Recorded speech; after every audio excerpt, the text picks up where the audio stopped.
మీరంతా ఇక్కడున్నారా? మీకోసం అడవి మొత్తం వెతికేశాను. మన మిత్రుడు పెద్ద ఆపదలో చిక్కుకున్నాడు. మన మిత్రుడు తాబేలును వేటగాడు వలవేసి బంధించేశాడు. మనం వెంటనే వెళ్ళి వాణ్ణి విడిపించాలి. తప్పకుండా కాపాడదాం. ఎందుకంటే మన మిత్రుడు తాబేలు. మనం అందరం నీటి కోసం చెరువు దగ్గరకు వెళితే మొసలి మనల్ని తినకుండా మనల్ని అందరినీ రక్షించాడు. మనం తప్పకుండా తన్ని విడిపించాలి.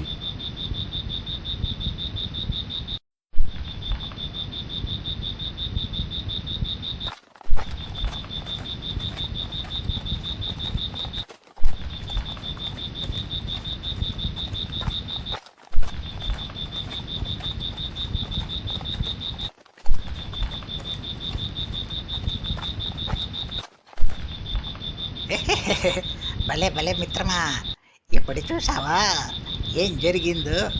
నన్ను పందెంలో ఓడించావని చాలా వెరివేగావు. ఇప్పుడు ఆ పోయేవాడు వాళ్ళలో చిక్కుకున్నావు. ఇదే నీ తెలివికి నా తెలివికి తేడా.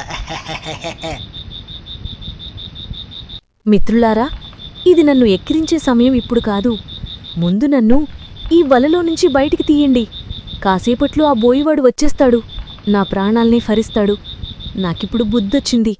మనందరం ఒకరికొకరు సహాయం చేసుకుంటూ ఐకమత్యంగా ఉండాలని ఇప్పుడే తెలిసింది. అంతేకాక నేను కడుపుతో ఉన్నాను. నాకు పుట్టబోయే బిడ్డలు ఈ లోకాన్ని చూడాలి. అందుకని మీరు నన్ను రక్షించండి. సరే సరే, మీ గొడవలన్నీ పక్కన పెట్టండి. ఇది కొట్లాడుకునే సమయం కాదు. ముందు ఈ తాబేలుని వలలోనుంచి విడిపించుకొని మనం బయటపడాలి. ఓ ఎలుక మహారాజా, నీ పదునైన పళ్లతో ఆ వలను కత్తిరించే మన మిత్రుణ్ణి విడుదల చెయ్యి. ఇక నీ పని మొదలుపెట్టు.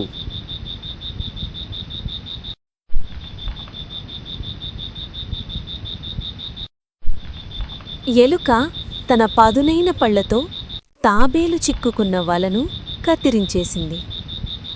బయటపడిన తాబేలు స్వేచ్ఛగా వాళ్ళందరూ కలిసి తిరిగి అడవిలోకి వెళ్ళిపోయారు.